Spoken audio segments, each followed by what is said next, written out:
Thank you, Jeff. Thank you, Jeff. Really, really appreciate everyone coming here today and taking some time this afternoon. Obviously, a very, very special day for Clemson baseball. Those of you that are here in person and virtually on the Zoom. I see current players. I see some former players out around. I see support staff. I see other coaches. I see Coach John Rittman here, our softball coach. He's obviously going to be a great teammate of Coach Bakich. I see a former head coach here that you all may recognize, Coach Leggett. Really, really appreciate you being here. It's really special. Really means a lot. As you can tell from the media turnout, Clemson baseball is a big deal. It's a big deal. The standing room only aspect of this crowd really speaks to that. And for us to have this special day and announce Coach Bakich as our head coach is really, really incredible. Really want to thank you to the Board of Trustees, President Clements, who've been incredibly engaged in this process.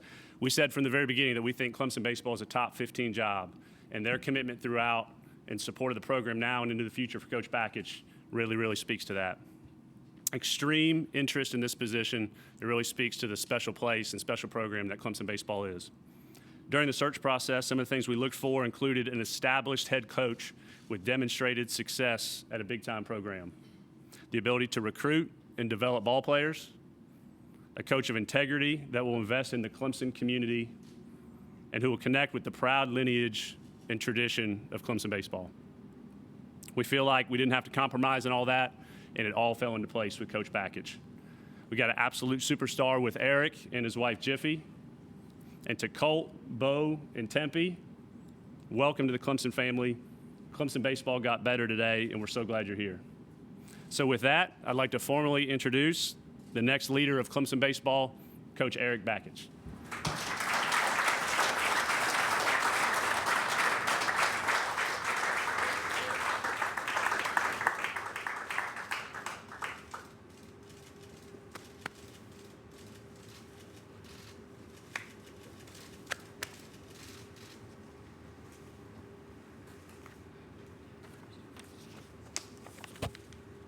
Wow. Thank you.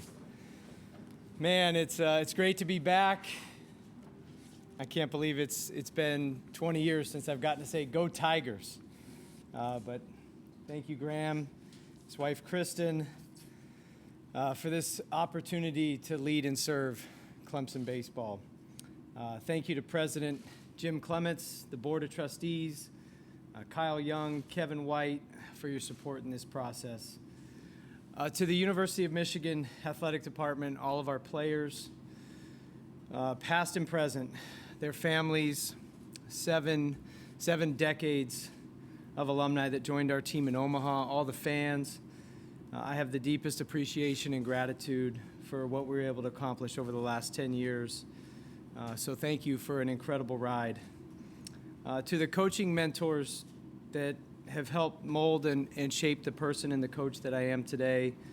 Coach Keith LeClaire, who I played for at East Carolina, he's the why and the inspiration to start coaching, and a promise that I made to continue his legacy.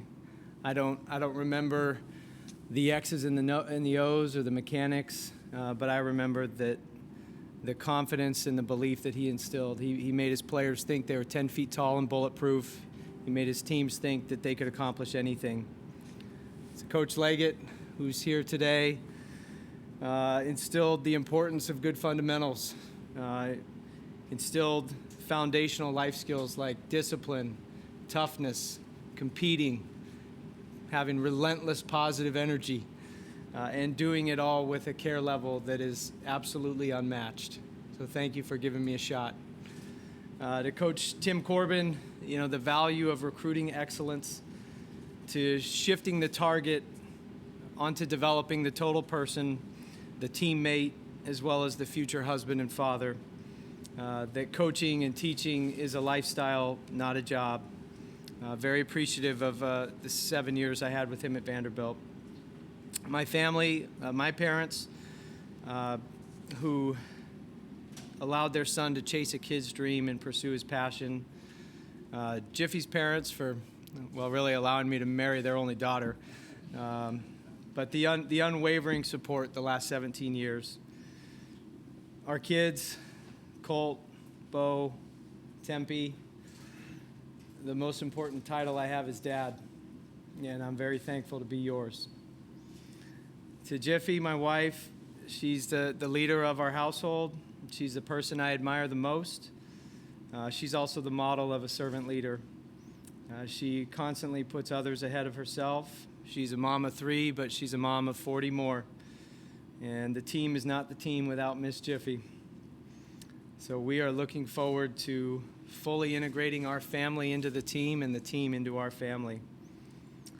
I've always put Clemson up on a pedestal, not only because it's a great academic school and because I got my coaching start here, but I'll be forever grateful to be in the right place at the right time. And I know how lucky I was to join a staff with 3 coaching legends, with Coach Leggett, Coach Corbin, Coach O'Sullivan. I told Coach Corbin when I first got to Clemson 20 years ago that I was going to work the same hours as him. And little did I know at the time what I just signed myself up for. I was a 24-year-old volunteer assistant coach who got paid in Gatorade bars and T-shirts. I had a $200 a month apartment that had no cable TV, no AC, but every single night I couldn't wait to set the alarm clock and get back into the office. I loved it. I still love it the same 20 years later. There's nothing better than helping individual players in a team unlock their potential and achieving more than they thought was possible. 20 years ago, that historic 2002 team was 54-17, was ranked number 1 in the nation for most of the year, finished in the top 4 in the World Series. We had star players like Khalil Green, Jeff Baker, Michael Johnson. We had great team chemistry. We had a ton of confidence. That season, I remember hearing some of the comparisons of some of the all-time great Clemson teams, the all-time great Clemson players, names from the Coach Wilhelm era as well as the Coach Leggett era. Guys on the wall like Rusty Adkins, Bill Spires, Billy McMillan, Chris Benson, Jimmy Key, Matthew LaCroix, Shane Monahan, David Miller, Neil Simons, Brian Barnes, Andy Monin, Doug Kingsmore, Tommy Chapman, and more. Since then, there's been even more like Mike Freeman, Brad Miller, Seth Beer, our current 8 big leaguers, and the recent individual accolades with Coach Lee. Clemson's been playing baseball since 1896, 126 years. We have a lot of teams and a lot of players to be proud of. The one constant that separates Clemson baseball from everybody else is the traditions that have spanned all those decades. The long white pants, the white cleats, the Omaha on the hat, disciplined teams who are fundamentally sound and mentally tough. Our players will learn this history and connect with the traditions of Clemson baseball if they haven't already. We'll have a goal to add as much value as we possibly can to make our page in the history book one that would be bookmarked for all of time.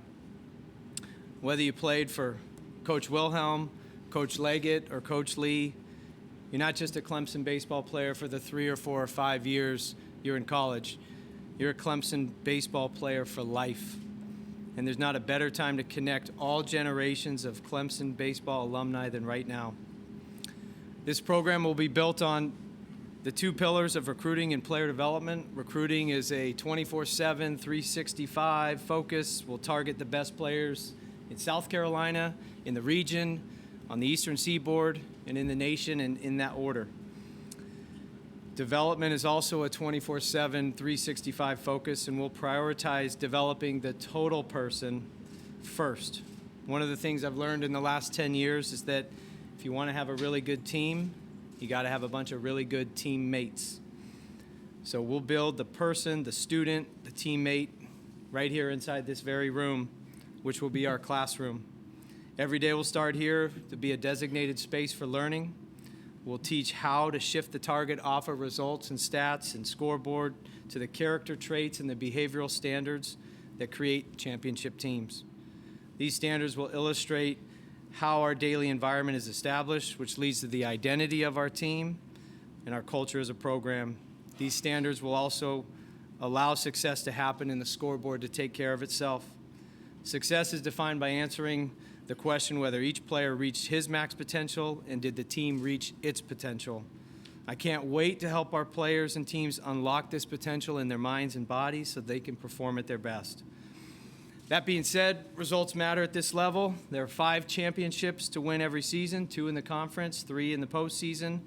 One of the reasons a student athlete comes to Clemson, besides a great education, is to compete on a national stage for all 5 championships. Another reason to come to Clemson is for the Clemson-South Carolina rivalry. We will take this rivalry very seriously and respect it every single day by how we prepare and train. Regardless of championships or rivalries, we'll narrow our sights down to the number one. One day, one game, one inning, one pitch, one rep at a time. So we look forward to seeing the Clemson family absolutely pack Doug Kingsmore Stadium. It's one of the best baseball facilities in the nation. Our program will aspire to add as much value to Clemson University and the Clemson Athletic Department as possible. It's inspiring to see how Coach Sweeney and the football program have helped turn the Tiger Paw logo into a nationally or a globally recognizable brand as they've experienced the pinnacle of college football. It was also great to see Coach Noonan and the soccer team win a national championship last season, as well as seeing Coach Rittman and the softball program's ascension in such a short time. Clemson baseball will have the highest goals and expectations. I'm proud to be a branch of the Jack Leggett coaching tree, and it's a privilege to serve as the baseball coach at Clemson. Thank you again, Graham, for trusting me to lead this program and be a part of this prestigious institution. We're all in. Go Tigers.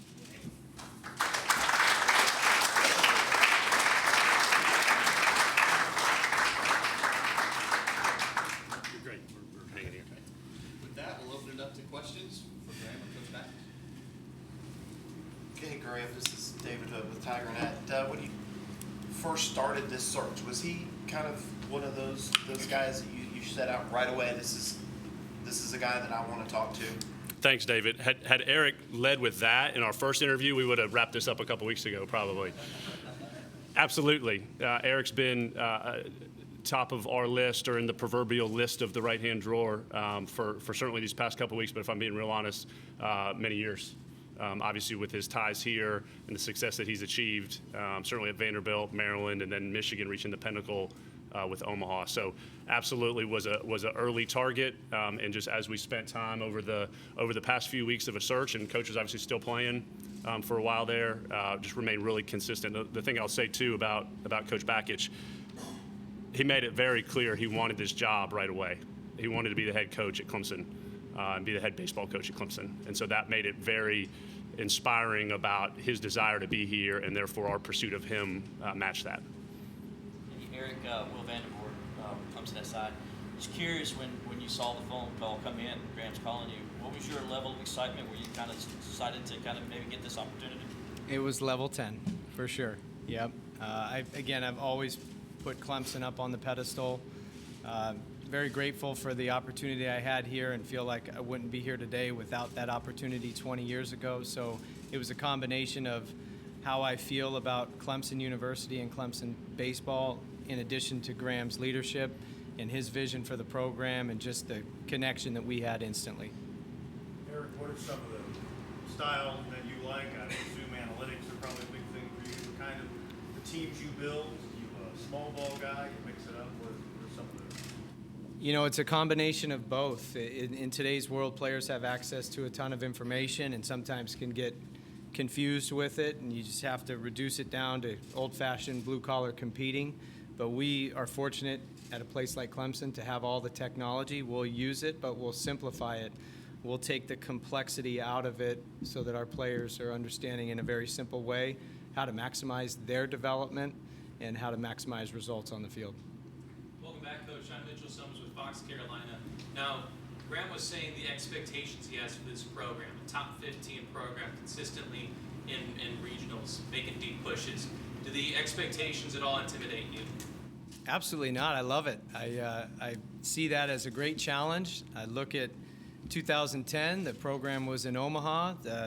Coach Lee's first 3 years, we were hosting regionals. I just don't see any reason why Clemson baseball can't compete for national championships, trips to Omaha, ACC championships, and host the postseason right here at Doug Kingsmore Stadium. Erik, why do you feel like now was the right time to come back here? What was kind of the decision-making process like for you over the past couple of years? Well, timing is everything, and the opportunity presented itself. And again, my love and affinity for Clemson University and Clemson baseball, it's where I started, so it's my first job, and I feel very grateful and fortunate to have gotten so lucky 20 years ago that I would have always been interested in this and jumped on the opportunity when it presented itself. I guess, Erik, how difficult was it leaving Michigan? Obviously, you built something there over 10 years. I mean, what do you tell your players? How difficult was it? It's the one thing. Well, I told him I loved him, and the one thing I told him is that relationships transcend geography and location. And just because I'm in a different state and maybe wearing a different logo, it doesn't mean I don't love them any less, and I won't continue to be in their lives. I'll always be a coach and a mentor to them, and just because I'm not there doesn't mean that I'm not with them or not speaking to them or not involved with them. And I told them all. I hope to be at all their weddings someday, and continue to maintain a very strong relationship. That's the hardest part of leaving, is the players that you are leaving and the relationships that you have. So it's important to me to continue those. Graham, you mentioned having Coach Leggett here and now having Coach Bakich, tying all that together. Was that important to you? Do you really want to kind of bring back some thoughts and ideas and just some focus of what it was like years ago? Yeah, Brad, thanks. And it is really telling and appreciative for Coach Leggett for 7 to be here. Erik's the fourth coach for Clemson baseball in 56 years, and so that legacy from Coach Wilhelm, Coach Leggett, Coach Lee, which was a successful championship-winning era as well, and now with Coach Bakich, that the stitching together of that tradition from the head coaching chair, but also all the players, and in talking with all of our coaches, Coach Lee, Coach Leggett, for them and their era and their time, absolutely a lot of achievement, but it's the players. And so for our alums that are here and former players, that stitching together was really important just for the health of Clemson baseball, and Erik's unique time here and relationships really speak to that. Erik, the ACC is a much different place even from your time at Maryland. Kind of as you step back and thought about the job, knowing what you've just gone through battling the Big Ten, what this league is like now, how does it change when you approach things now in this job? I think everything is elevated, and the heightened awareness towards just recruiting the very best of the best, developing in the very best way possible. I mean, everyone is good in this league. There are no weak teams in this league, and so on any given weekend, it doesn't matter what the rosters say on paper. It's who plays the best. So it's going to be really important to prepare and train in a way that we're able to put a very, very competitive winning product on the field. Hey Coach, Amanda Poole with Watchbox out of Columbia. It's nice to meet you. I was wondering how will your approach to this position differ, if at all, to other positions, knowing that you're stepping into the shoes of somebody who meant so much to the Clemson family? Yeah, great question. I don't know if my approach will change in terms of putting the target on developing the total person. It's important that this very room right here, I believe that developing the person, the teammate, the future husband, the future father, the future community leader, there's a trickle-down effect that leads to the results on the field. So I would be unwavering in that process of how important the classroom time is. And then on the field, the results won't be any different, or the approach won't be any different either. We'll look to put together the best team in the country that we can possibly field. And in 126 years of Clemson baseball history, we are yet to win a national championship. And I don't see any reason why we can't have that lofty goal year in and year out. And that's what we'll be striving for. That's how we'll be recruiting, and that's how we'll be developing. Coach, I know the ink isn't quite dry on the contract, but do you have an idea of how you want your staff to shake out and who you want to bring along and use here? Yeah, I'm going to be asking one of our assistants at Michigan, Nick Schnabel, So I'll be talking with him. We'll be going through a process of interviewing pitching coaches. I'm evaluating the support staff positions as well. But I won't rush that, and I'll be very thorough in that process to make sure we have the very best coaches and support staff for our Clemson team. Do you have an idea about Coach Leggett? Is he welcome around the program? How will you use him? Because he's obviously a great resource. He's an unbelievable resource, and he's a great friend, and he's a great mentor, and he's been a great mentor ever since I worked for him 20 years ago. And my answer to that is we have to have Coach Leggett involved in this program and around our players, and the energy that he brings, and whatever capacity that is and whatever title that is, I don't know, but I just know the program will be better with his energy involved. Coach, can you take us back through 20 years ago and give us a little insight about what your life was like at that point? Sure. Well, when I made that I don't know if you want to call it a challenge, but when I lobbed that out there to Coach Corbin that I would work the same hours as you, that meant my days pretty much starting in the office around 6 a.m. and not finishing until about 9 p.m. There used to be a Pepino's down the street, so we would hit that up, and there was also a $2 movie theater, and I was a frequent occupant of the $2 movie because I didn't have cable TV. But I don't have any hobbies now anyways. I didn't have any hobbies then. I just love to work. I love to coach. I love to be involved. I love to be all in. And I didn't have much of a life, to be honest with you. It was just coaching. I know you've been back here before to coach, but some of those emotions of remembering that struggle or whatever you want to call that existence in O2 kind of hit you when you got back into town here in the last couple of days? I wouldn't say it's struggle. It was a tidal wave of just almost like nostalgia, like, you know, how you feel about something you were the first time you did it, and it holds a special place. And so walking down the steps and, you know, and then just seeing all the upgrades and all the changes, but then remembering the cages were over there and hitting with Michael Johnson in the cages till 2 a.m. You know, he's trying to fix his swing, and just all the little memories like that. You know, the home run MJ hits into the trees, but there's not a tree there anymore. It's a light pole, and it's just all that stuff. It's just it just rushed back, and I've been kind of just going down memory lane today quite a bit, and I'm thrilled to get to wear the Tiger Paw again and say I'm part of the Clemson family. What was it about that 1 year here that made you put Clemson on a pedestal and made it be a place that you would want to come back even though you were just here for such a short amount of time?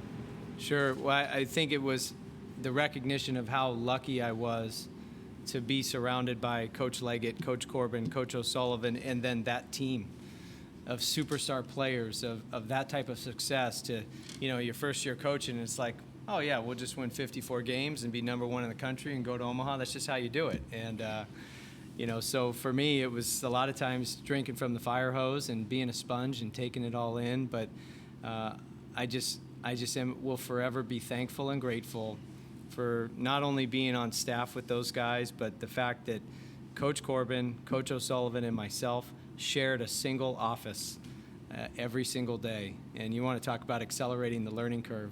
That was it. So it's all of those things fortified by our team's success and still maintaining contact and relationships with those guys. Coach, this is a team that obviously you didn't have a hand in recruiting. There's been some players that have already transferred away. What's your pitch to these guys as you were meeting with them that, hey, I'm the guy that you need to be sticking? I think that's natural in today's world of college athletics. There's transitions and there's attrition, and it is what it is. But we had a Zoom call today with all the players, and, you know, just expressed, you know, my excitement for, you know, getting to be their coach, and look forward to building relationships with all of them and connecting to our history and some of the prominent alums in this program, and getting everybody back and how we can move the needle forward. But we've got good players on this team. I mean, that's everyone I've talked to. That's very clear. We've got some very good talent on this roster, and our opportunity this summer will maybe be to add a couple more players to it and go into the fall with a championship team.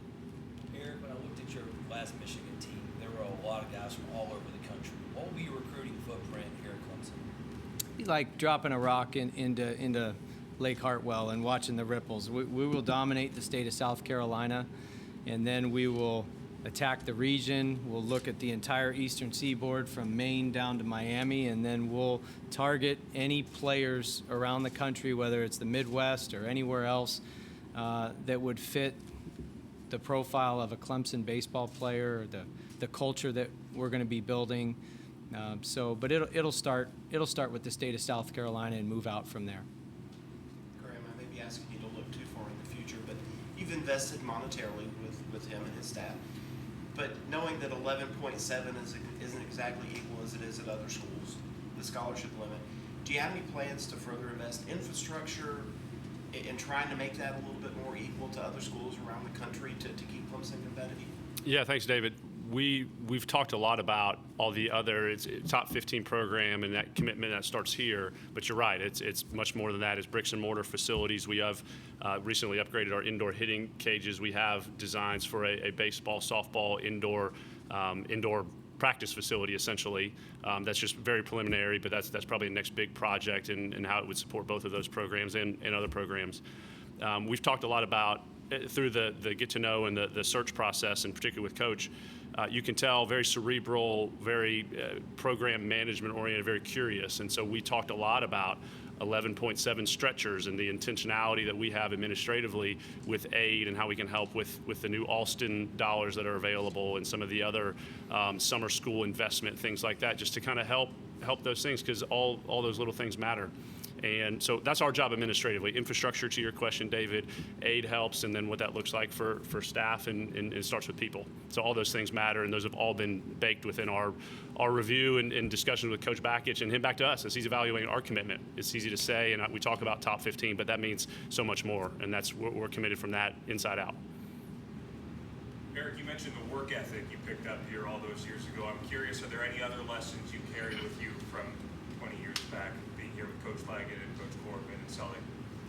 Yeah, all three of them brought a unique character traits to a program that was just the perfect blend and combination of what makes championship team and builds championship players. You know, Coach Leggett was, one of the most hands-on, high-energy coaches. It doesn't matter what the drill is, base running, infield play, cuts, relays, rundowns, he's in it, he's in the mix. Sully and his competitive fire and just getting the pitchers and the catchers to just compete on the mound, behind the plate. And Coach Corbin, just the precision level of organization, the thoughtfulness and thoroughness in the recruiting, and just the attention to detail in every single thing that he did, plus the ability to coach hitting and teach hitting, all of that, and so much more. That was the foundation of moving forward. And you take all the best parts of all the coaches that have impacted you, and you try to, put your own twist on it, so to speak, which we've done, with player development and the deep dive we've done into helping players unlock their bodies and their minds over the last 4 or 5 years. But foundationally, fundamentally, I've only ever been a part of one coaching tree, and that's the Jack Leggett coaching tree. And I'm very proud to be a part of that.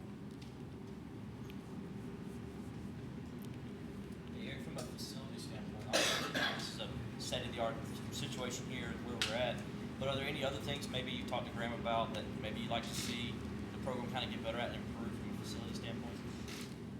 Not at first look. I've been blown away. I mean, we'll probably do a walkthrough and a needs assessment, and maybe a fold-over desk where you're sitting right there, so our players can take notes. But other than that, this is darn near perfect, and I think it's a cathedral. It's spectacular. Coach, did you already have the orange tie, or have you needed to add all these things? Jiffy has been spending a lot over the last week, but this is a new addition.